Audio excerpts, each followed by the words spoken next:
Hello friends, welcome back to your channel accounts Guru. और इस video में डिस्कस करने वाले हैं हम क्लास 11th अकाउंटेंसी का चैप्टर नंबर 2, जहां पर हम 31 से लेके 50 बेसिक अकाउंटिंग टर्म्स करने वाले हैं।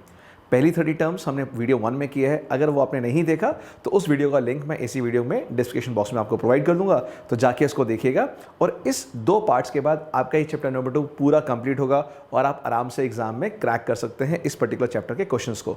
तो चलिए शुरू करते हैं क्वेश्चन नंबर 31, और वो है नेचर ऑफ कैपिटल इज, यानी क्या जो कैपिटल होता है वो लायबिलिटी होती है, एसेट होता है, इनकम या फिर एक्सपेंस होता है बिजनेस पॉइंट ऑफ व्यू से। तो बिजनेस पॉइंट ऑफ व्यू से आप याद रखिएगा कि बिजनेस एंड बिजनेसमैन दोनों अलग होते हैं। तो बिजनेस के पॉइंट ऑफ व्यू से ओनर ने जो पैसा लगाया है वो बिजनेस की लायबिलिटी होती है। तो यहां पर हम बोलेंगे नेचर जो कैपिटल का होता है वो क्या होता है, लायबिलिटी। तो answer will be A. Check करते हैं, yes the answer is A. Question number 32 की तरफ, which of the following is a business transaction. Starting में ही हम आपसे डिस्कस करते हैं कि आपको आइडेंटिफाई करना है कौन कौन सी ट्रांजैक्शन बिजनेस की है और कौन सी नॉन बिजनेस की। जो बिजनेस की ट्रांजैक्शंस है उनको हम रिकॉर्ड कर सकते हैं। तो बताइए इन चारों में से हम किसको रिकॉर्ड करेंगे। पहला, goods purchase on credit, employee being promoted, proprietor buying a house for own use and sale of personal asset by the proprietor। तो क्या लगता है इन चारों में से आपको आइडेंटिफाई करना है कि किसको आप रिकॉर्ड कर सकते हैं। तो पहला, goods purchase on credit, yes वो बिजनेस के लिए होता है। एक एम्प्लॉय को प्रमोट किया है तो यहाँ पे नॉन मॉनेटरी ट्रांजेक्शन है, यानी बिजनेस ट्रांजेक्शन तो होनी चाहिए बिजनेस रिलेटेड, बट वो भी मॉनेटरी में होनी चाहिए। देन बात करते हैं proprietor buying a house for own use, यहाँ पर ये पर्सनल चीज है, इसको यहाँ पर रिकॉर्ड नहीं करना।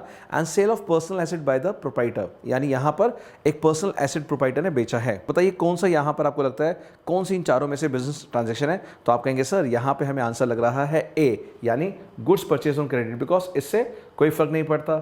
एक घर उसने परचेज किया उससे फर्क नहीं पड़ता, एक घर का उसने एसेट बेच दिया, तो यहाँ पर बिजनेस को किससे फर्क पड़ता है, एक गुड्स परचेज करने से, बिकॉज ये बिजनेस का एक्सपेंस होता है। देन तो answer is A. Question number 33, wasting assets do not include. Part 1 में हमने आपको बताया था वेस्टिंग एसेट्स क्या होते हैं। तो आप बताइए यहाँ से इन चारों में से आपको कौन सा लगता है वेस्टिंग एसेट्स नहीं है। क्या वो माइंस है, क्या वो पेटेंट्स है, क्या वो लैंड एंड बिल्डिंग है, या लाइव स्टॉक। तो अगर देखेंगे थोड़ा सा कंफ्यूजन लगेगी आपको लगेगा पेटेंट्स यहाँ मिसफिट है, बट पेटेंट्स का भी यूजुअली हम एक लाइफ एक्सपेक्ट करते हैं जो 20 ईयर्स तक का, तो वहाँ पर भी उसका एक पर्टिकुलर लाइफ है। लाइफ स्टॉक जो एनिमल्स होते हैं उन एनिमल्स की भी एक लाइफ होती है, जैसे जैसे एज के साथ एजिंग होती है वो लाइफ स्टॉक यानी एनिमल्स उतने यूजफुल नहीं रहते बिजनेस के लिए, तो उनमें भी क्या है एक तरह से जो उनकी लाइफ है वो वेस्टिंग एसेट्स का पार्ट है, यानी उनकी डिमिनिशिंग बेनिफिट मिलता रहता है, तो ये भी लाइफ स्टॉक वेस्टिंग एसेट्स होता है। तो लैंड एंड बिल्डिंग एक ऐसा है जो कि आपका वेस्टिंग एसेट्स नहीं होगा, तो right answer will be what, your land and building. या answer is land and building, क्योंकि land building is your tangible asset. Question number 34, the sum of liabilities and capital is, यानी आपका जो total करेंगे liabilities plus capital equal to what. Answer है assets के बराबर। ना ये एक्सपेंस होगा, ना इनकम, ना ड्राइंग, ये आंसर रहेगा एसेट्स। चेक करते हैं क्या ये आंसर एसेट है, यस बिल्कुल right answer. Question number 35, current liabilities do not include. Current liabilities आपको बताया था which are payable within 1 year और within the operating cycle. तो क्या क्रेडिटर्स करंट लायबिलिटी है, क्या बिल्स पेबल करंट लायबिलिटी है, क्या आउटस्टैंडिंग सैलरीज हैं, या फिर प्रीपेड इंश्योरेंस या प्रीपेड एक्सपेंसेस। तो आप कहेंगे सर पहले 3 तो हमें लग रहे हैं करंट लायबिलिटी है, इवन आउटस्टैंडिंग सैलरी भी करंट लायबिलिटी होता है क्योंकि आपको पे करना विद इन 1 ईयर, बट जो प्रीपेड इंश्योरेंस है ये आपका करंट एसेट होता है, तो ये करंट लायबिलिटी का पार्ट नहीं होता। So answer should B D, yes prepaid insurance. Next 36 question, a deduction allowed by a seller of goods or providers of services in order to motivate the customer to pay within a specified time period। यानी कुछ भी ऐसा जो हम customers को motivate करें कि आप जल्दी पेमेंट कर दीजिए with in the specified time period.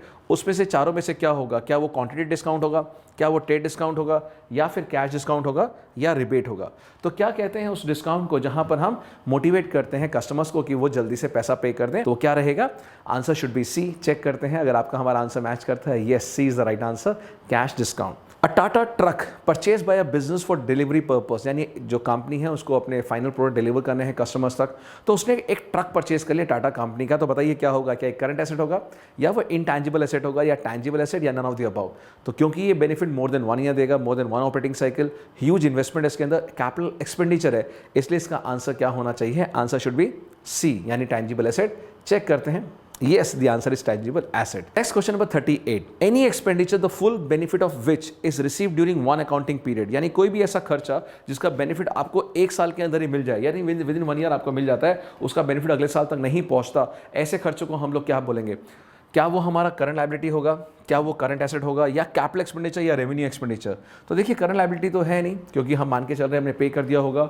दूसरा करंट एसेट है नहीं क्योंकि यहाँ पर बात कर रही है कि एक साल के अंदर ही बेनिफिट कंज्यूम हो गया। यहाँ बात करते हैं कैपिटल एक्सपेंडिचर, इसका बेनिफिट तो मोर देन 1 ईयर आता है। Revenue expenditure like a rent, like a salary, like जो भी आपके डेली के खर्चे होते हैं उसका बेनिफिट 1 ईयर में ही डिराइव हो जाता है। तो answer should B D, that is your revenue expenditure. Yes, the right answer is revenue expenditure. Question number 39 बहुत ही रियल लाइफ एग्जांपल है, इसलिए जो मैं यहाँ पर आपसे डिस्कस करना चाहूँगा कि ऐसा कौन सा डिस्काउंट है जो कि फर्म बिजनेस देता है अपने होलसेलर्स, रिटेलर्स को on the list price of goods. अब ये लिस्ट प्राइस क्या होता है, उसके लिए एक इनवॉइस है। यहाँ मैंने इनवॉइस लगाया है, इसका जो पीडीएफ है मैं आपको डिस्क्रिप्शन बॉक्स में दूंगा ताकि आप पढ़ के देखना। इस तरह का इनवॉइस यहाँ होता है, वहां पर हम ऑलरेडी लिस्ट प्राइस देते हैं कस्टमर्स को, यानी जो हमारे डीलर्स हैं, और वो उसमें अपना प्रॉफिट ऐड करके बेचते हैं। तो ऐसा कौन सा डिस्काउंट है जो कि हम अपने रिटेलर्स, होलसेलर्स को देते हैं? इन चारों में से क्या वो क्वांटिटी डिस्काउंट है, क्या वो ट्रेड डिस्काउंट है, क्या वो कैश डिस्काउंट है, या फिर रिबेट है? तो मैं बताना चाहूंगा इनमें से जो आंसर है वो आंसर है बी। और ये ट्रेड डिस्काउंट ऑलरेडी माइनस करके जो हमारा लिस्ट प्राइस होता है यानी 40% ऑफ, उसमें ही हम ऑलरेडी माइनस करके बिल में दिखाते हैं। तो ये ट्रेड डिस्काउंट हम ऑलरेडी अपने इनवॉइस से डिडक्ट कर लेते हैं। तो answer should be B, and yes it is B, trade discount. Question number 40, main feature of business transaction. बहुत बच्चे कंफ्यूज होते हैं, क्या लगता है आपको इन चारों में से क्या आंसर राइट रहेगा? क्या वो इकोनॉमिक एक्टिविटी होती है, क्या फाइनेंशियल पोजीशन चेंज होती है बिजनेस ट्रांजेक्शन से? Change must be capable of being express in terms of money, वो बता ही दिया, and all of the above. तो यहाँ पर आंसर होना चाहिए all of the above, because सारी बातें बिजनेस ट्रांजेक्शन की यहाँ मेंशन है। तो answer should be all of the above. Yes, right answer. Question number 41, the excess of revenue of a period over its related expenses during an accounting is known as. यानी अगर आपने 10,000 rupees के goods बेचे हैं और उसको सारे खर्चे मिला के 9,000 बनते हैं, जो 10,000 के गुड्स बेचे हैं उनकी जो कॉस्टिंग है सारे खर्चे मिला के 9,000 बनते हैं, तो 10,000 में से 9,000 माइनस करेंगे तो वो जो 1,000 आएगा उसको क्या बोलेंगे आप? यानी एक्सेस ऑफ रेवेन्यू, यानी excess of selling price over the cost price, क्या बोलेंगे उसको? क्या वो रहेगा एक्सपेंस, या रहेगा प्रॉफिट, या लाइबिलिटी, या एक्रूड एक्सपेंस? तो देखिए एक्रूड एक्सपेंस तो है ही नहीं क्योंकि खर्चा तो यहाँ इन्वॉल्व ही नहीं है, तो ए और डी तो हो नहीं सकते। क्या वो प्रॉफिट है? Yes, the answer will be profit. तो right answer is what? Profit.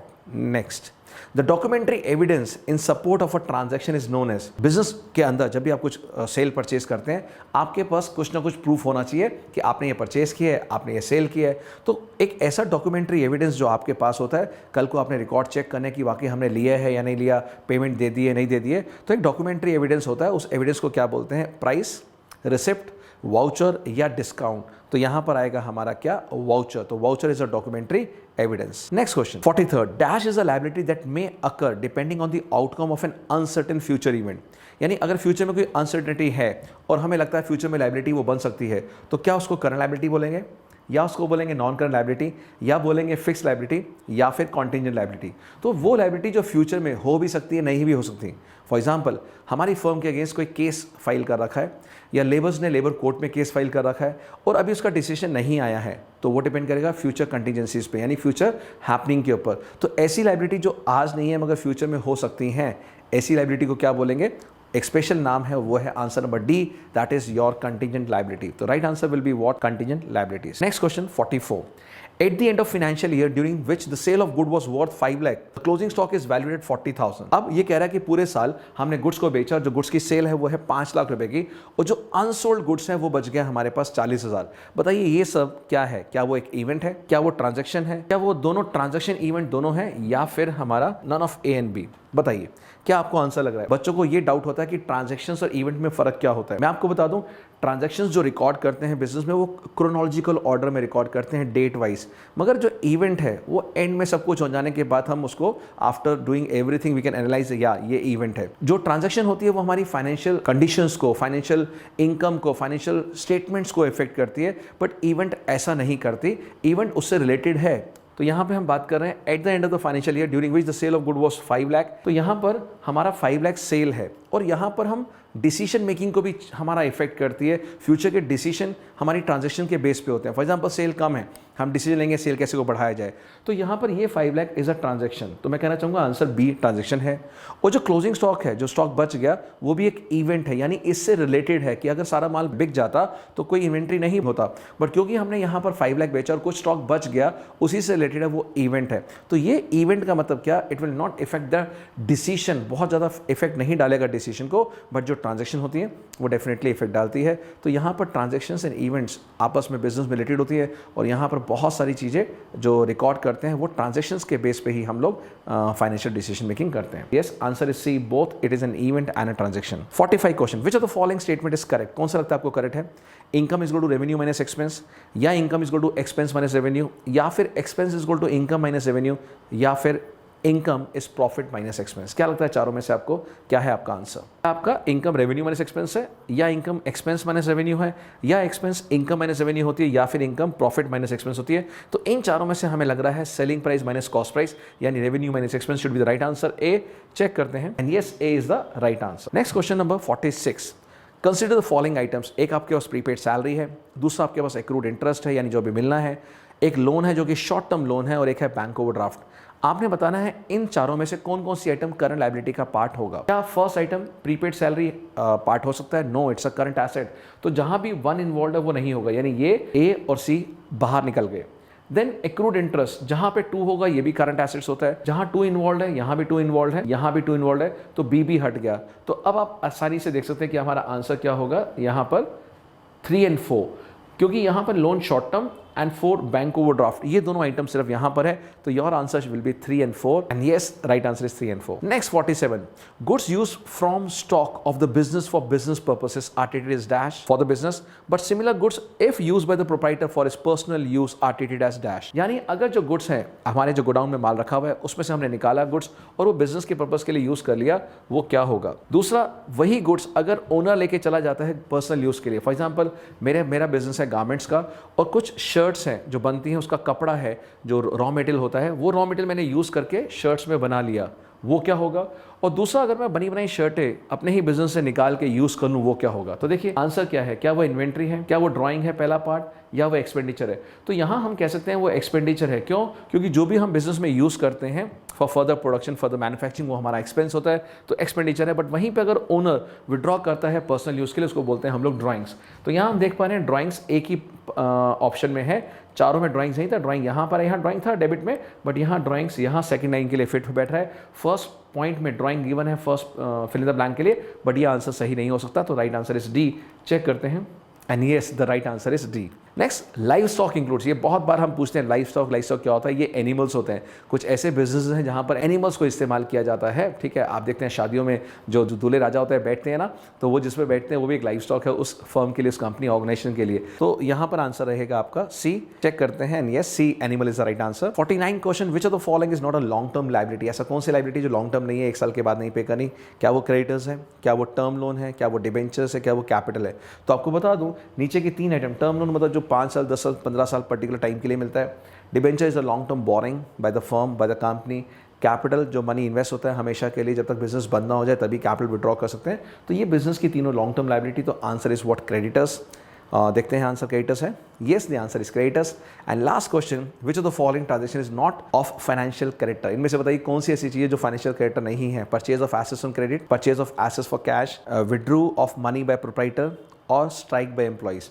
तो आप देखते हैं यहाँ पर अगर उधार है, कई बच्चों को लगेगा फर्स्ट आंसर होना चाहिए, बट नहीं, यहाँ भी फिनेंस इन्वॉल्व है। इट्स अ फाइनेंशियल ट्रांजेक्शन, क्योंकि यहाँ पर कॉन्सेप्ट क्या आता है कि मनी आए या ना आए, बट अगर आपने कोई चीज़ सामान परचेज कर लिया, एक्सपेंस है। इसी तरह से अगर एक बार आप सर्विस दे चुके हैं, गुड्स दे चुके हैं, पैसा नहीं आया तो भी वो आपका रेवेन्यू है, रिकॉर्ड होता है। तो यहाँ पर ये रिकॉर्ड होगा।